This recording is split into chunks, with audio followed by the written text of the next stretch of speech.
پاکستان قومی زبان تحریک کی قیادت کی ریاضت اور بے لوث خدمت کا اعتراف نہ کرنا تنگ نظری اور قاعدہ ادائی کے زمرے میں آتا ہے۔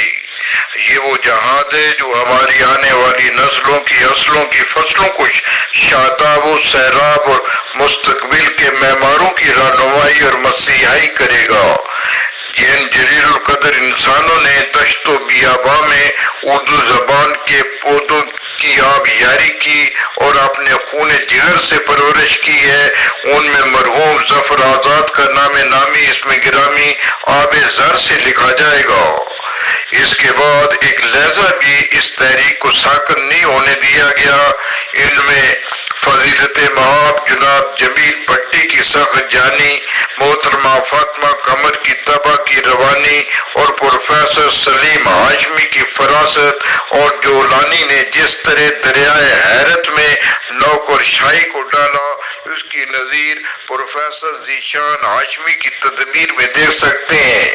کورونا وائرس سے نبرد آزما دورانیہ میں آپ سب کی دعائیں تسلسل سے ملتی رہی ہیں۔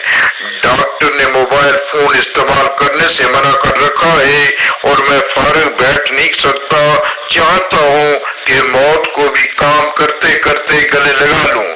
میں شریک سفر ہوتا مگر میری مجبوری ہے، اس لیے روحانی طور پر اس کانفرنس میں شریک ہوں گا۔ گو ہاتھ میں جنبش نہیں مگر آنکھوں میں تو دم ہے، رہنے دو ابھی ساغر و مینا میرے آگے۔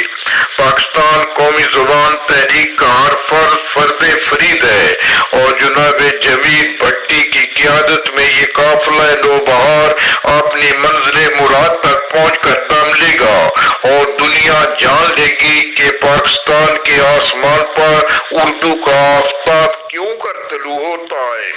گئے ہوئے اردو کو سنوارنے میں فاطمہ قمر کی خدمات چراغے حق کی طرح روشن ہے۔ آخر میں ایک بار پھر پاکستان قومی زبان تحریک کی کامیابی کے لیے رفتار کن کی دعا دیتا ہوں اور جاگو تحریک کے بانی چیئرمین قیوم نظامی کی طبع کی روانی کو بھی داد دیے بغیر نہیں رہ سکتا۔ منشا قاضی فرحان یوسف کے ساتھ حسب منشا یوٹیوب چینل لاہور۔